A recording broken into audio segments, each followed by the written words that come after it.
Shalom sudah dikasih Tuhan dimanapun Anda berada, jumpa kembali melalui Rumus Kehidupan, Renungan Murid Kristus untuk Kehidupan. Hari ini kita akan melanjutkan pelajaran kita tentang apa yang dilihat oleh Yohanes, tentang peristiwa-peristiwa yang akan terjadi di akhir zaman. Jadi kita harus memiliki pemahaman tentang latar belakang bagian ini supaya kita tidak dibingungkan oleh penjelasan-penjelasan yang seringkali menyimpang atau miring atau meninggalkan konteks dari bahasan kitab Wahyu. Nah, kemarin kita sudah belajar tentang adanya bencana yang terjadi di langit, yang kemudian orang-orang berlarian bersembunyi di gunung batu. Bahkan mereka meminta supaya gunung batu itu runtuh menimpa mereka. Mereka tidak mau bertobat. Dan hari ini kita akan memasuki bahasan di pasal yang baru dari kitab Wahyu. Wahyu pasal 7 ayat yang pertama hingga ayat yang ketiga, yang demikian bunyinya. Kemudian daripada itu aku melihat 4 malaikat berdiri pada keempat penjuru bumi, dan mereka menahan keempat angin bumi, supaya jangan ada angin bertiup di darat, atau di laut, atau di pohon-pohon. Ayat 2. Dan aku melihat seorang malaikat lain muncul dari tempat matahari terbit. Ia membawa meterai Allah yang hidup, dan ia berseru dengan suara nyaring kepada keempat malaikat yang ditugaskan untuk merusakkan bumi dan laut. Katanya, janganlah merusakkan bumi atau laut atau pohon-pohon sebelum kami memeteraikan hamba-hamba Allah kami pada dahi mereka. Nah, di dalam ayat ini kita melihat bahwa Rasul Yohanes melaporkan bahwa ia melihat ada 4 malaikat berdiri di keempat penjuru bumi. Nah, keempat penjuru bumi tentunya utara, selatan, timur, dan barat. Ada 4 malaikat yang berdiri di sana. Mereka menjalankan wewenang dan mereka diperintahkan untuk menahan 4 angin. Apa maksudnya di sini? Apa yang terjadi di masa kesusahan besar? Kalau kita melihat di sini, konteksnya masih berbicara tentang masa kesusahan besar. 4 angin, kalau kita berbicara dan membahas tentang hal ini, ya, 4 angin. Apakah ini angin literal, secara literal, ataukah ada maksud-maksud yang lain? Nah, kalau kita melihat bahwa angin atau 4 angin seringkali dipakai Tuhan untuk merepresentasikan penghakimannya atas manusia atau atas bumi. Misalnya kalau kita membaca Yeremia 49, kita akan menemukan bahwa di dalam janjinya atau di dalam perkataan Tuhan untuk menghancurkan Elam, Elam itu nama lain dari Persia. Tuhan berkata, aku akan mendatangkan ke atas Elam 4 penjuru angin dari 4 penjuru langit. Dan aku akan mencerai-beraikan mereka ke segala penjuru angin itu, dan tidak akan ada bangsa yang kepadanya orang-orang yang diusir dari Elam tidak akan datang. Jadi maksud perkataan yang disampaikan Tuhan melalui Nabi Yeremia di sini adalah penghukuman akan datang atas Elam, dan itu dinyatakan dengan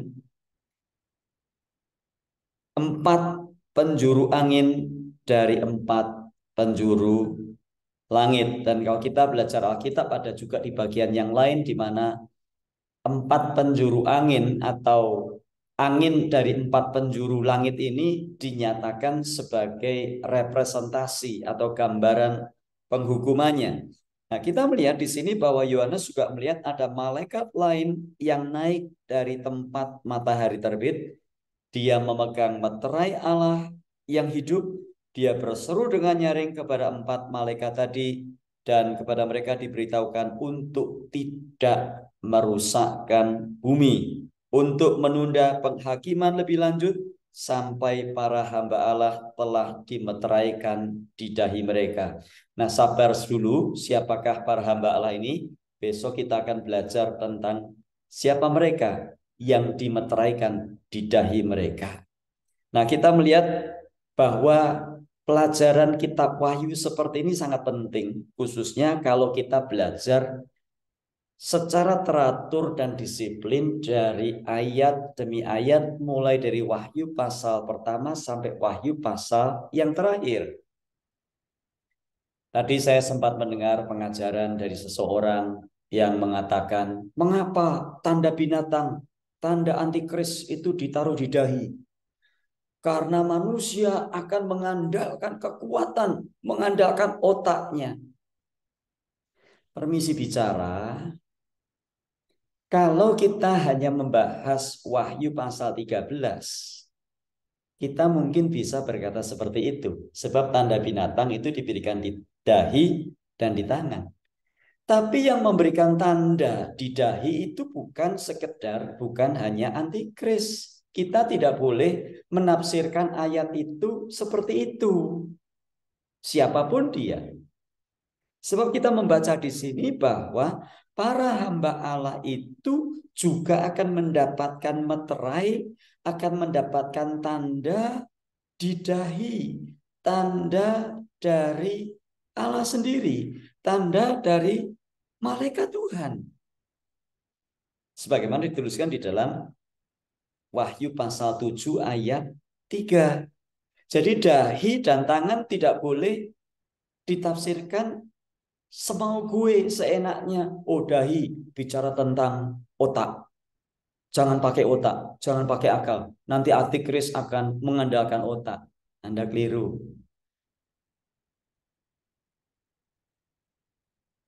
Pada zaman Yohanes, nah inilah pentingnya budaya.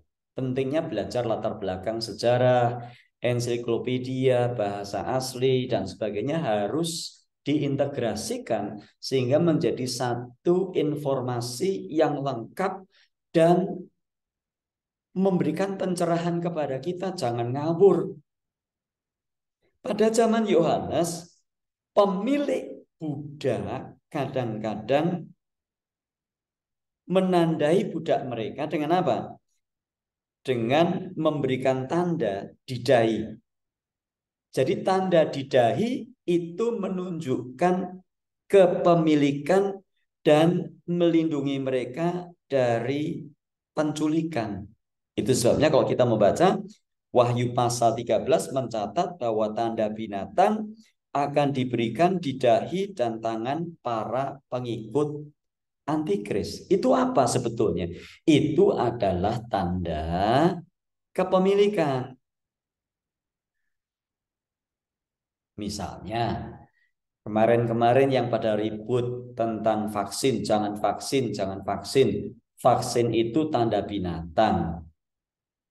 Nyatanya vaksin itu tidak disuntikkan di dahi. Ada lagi yang ribut. Sekarang dari Cina muncul vaksin disemprotkan lewat hidung. Nah, kenapa lewat hidung? Karena hidung waktu dihisap, waktu dihirup, maka itu akan sampai ke dahi. Ini pengetahuan dari mana? Waktu itu dihirup, masuknya ke paru-paru, bukan sampai di dahi. Nah, inilah yang terjadi kalau kita itu menafsirkan Alkitab dengan emosi, bukan dengan hati yang murni, meminta Roh Kudus memberikan kepada kita pencerahan, dan kita belajar referensi-referensi yang sangat-sangat baik, sangat-sangat biblical, dan kita belajar ayat-ayat yang lainnya, sebab ayat Alkitab harus ditafsirkan dengan ayat Alkitab. Ayat yang kurang jelas dijelaskan oleh ayat yang sudah Jelas. Jadi bukan sekedar kita itu tutup mata. Tuhan artinya apa ya Tuhan? Wah, Tuhan kasih saya pengertiannya seperti ini. Kalau Anda seperti itu, maka setiap orang akan membaca Alkitab dan pengertiannya berbeda-beda. Jadi Alkitab tidak perlu ditafsirkan semau-mau kita. Kalau kita melihat di sini, Wahyu pasal 13, antikris menandai para pengikutnya di dahi dan tangan. Nah, Wahyu pasal 7 dikatakan bahwa Tuhan juga akan menandai hamba-hambanya. Nah, kita akan belajar siapa itu hamba-hambanya di dalam Wahyu pasal 7. Kita akan belajar besok. Saudara dikasih Tuhan, belajar kitab Wahyu itu makin hari makin menarik. Dengan catatan kita harus belajar secara urut. Kita nggak boleh sembarangan. Meterai Allah berbeda dengan mereka yang akan menerima tanda seperti itu dari iblis, dari antikris di akhir zaman. Nah, kalau kita melihat para hamba Allah akan menolak tanda dari binatang itu. Itu yang akan terjadi di akhir zaman. Nah, sekali lagi, Wahyu pasal 13 pernah ditafsirkan oleh banyak orang, viral di YouTube, followernya, viewernya sampai ribuan orang. Katanya itu vaksin tanpa tanda binatang tidak bisa membeli dan menjual. Nah, sekarang para pemberita hoax seperti itu sudah hilang. Bahkan mungkin beritanya di-delete, dihapus, di-take down. Kenapa? Karena faktanya sekarang orang membeli menjual nggak pakai vaksin juga masih bisa. Artinya orang-orang yang menafsirkan vaksin sebagai tanda binatang adalah orang-orang yang menebarkan hoax atas nama Tuhan. Dan sekarang orang itu tidak pernah muncul lagi. Orang itu masih muncul, tetapi beritanya sudah di-take down. Saya bukan sok pandai, tetapi saya ingin kita semua belajar, ya, rendah hatilah untuk belajar Alkitab itu secara menyeluruh. Jangan ngawur, asal tembak. Nah, kita melihat di sini semua orang percaya yang diselamatkan dalam masa kesengsaraan akan mendapatkan pemeteraian khusus dari Allah. Mereka akan memiliki dan diberikan tanda di dahi. Mereka akan memiliki nama anak domba dan nama Bapa yang tertulis di dahi mereka. Itu Anda bisa baca di Wahyu pasal 14. Nah, bagaimana dengan kita sekarang? Banyak orang bingung ya, banyak orang takut. Aduh, bagaimana ini? Aduh, bagaimana ini? Aduh, bagaimana kalau antikris datang? Aduh, bagaimana? Saudara yang dikasih Tuhan, Efesus 1 ayat 13 memberikan kepada kita satu jaminan bahkan yang lebih luas, lebih dahsyat dari sekedar tanda di dahi. Kadang-kadang ada orang yang mungkin karena kepingin dia punya tanda khusus, ya, dahinya ditato, ya, salib kayak, atau mungkin di dahi, mungkin di pipi, mungkin di tangan, mendahului tanda dari Tuhan. Sebetulnya kita nggak usah kalap seperti itu. Perhatikan baik-baik. Efesus pasal 1 ayat 13 mencatat bahwa kita sudah dimeteraikan dengan meterai yang lebih dahsyat dari sekedar tanda di dahi atau di tangan. Seperti Wahyu pasal 7 atau Wahyu pasal 14. Silakan Anda baca Wahyu pasal Efesus 1 ayat 13 dan 14. Yaitu kamu pada waktu kamu percaya, kamu dimeteraikan oleh Roh Kudus. Jadi Anda dan saya dimeteraikan oleh Roh Kudus. Satu jaminan yang luar biasa. Dan meterai itu tidak akan bisa dihapuskan oleh apapun juga. Ketika kita percaya dan mengikut Dia. Jadi sekali lagi, apakah Anda dan saya memiliki meterai itu? Pasti. Dengan diberikannya Roh Kudus tinggal di dalam hidup kita. Jadi Roh Kudus itu diberikan kepada kita waktu kita percaya dan bukan keluar masuk. Tiap tahun kita minta Roh Kudus. Nah, minggu-minggu ini kita sedang merayakan peringatan Pentakosta. Banyak orang Kristen kalau Pentakosta minta kepenuhan Roh Kudus. Roh Kudusnya masuk, habis Pentakosta, Roh Kudusnya pergi lagi. Nanti tahun depan Roh Kudus dicurahkan lagi. Roh Kudus sudah diberikan dalam hati dan hidup kita. Hanya masalahnya, apakah kita hidup di dalam Roh atau tidak? Apakah kita penuh Roh Kudus? Apakah kita hidup di dalam kepenuhan Roh Kudus, dipimpin Roh Kudus atau tidak? Itu yang membedakan. Roh itu diberikan kepada kita sebagai jaminan. Sehingga pada waktu kita kembali ke rumah Bapa, jaminannya apa? Bukan karena kita anggota gereja anu, anggota gereja itu, bukan karena kita aktif di gereja ini sebagai asyur, sebagai kolektan, sebagai pemain musik, singer, pemimpin pujian, sebagai pendeta, bukan. Jaminannya adalah karena Roh Kudus. Silakan Anda baca Efesus 1 ayat 13 dan 14. Kiranya ayat-ayat ini menjadi peneguhan, pelajaran dan perenungan bagi kita sekalian bahwa kita memiliki jaminan yang luar biasa. Bukan sekedar dimeteraikan di dahi kita, tapi dimeteraikan di dalam hati kita oleh Roh Kudus. Tetap semangat belajar firman Tuhan, terus maju, terus bertumbuh dalam Tuhan. Mari berdoa. Terima kasih buat firman-Mu hari ini. Biar firman ini jadi kekuatan bagi kami menjalani kehidupan yang tidak mudah ini.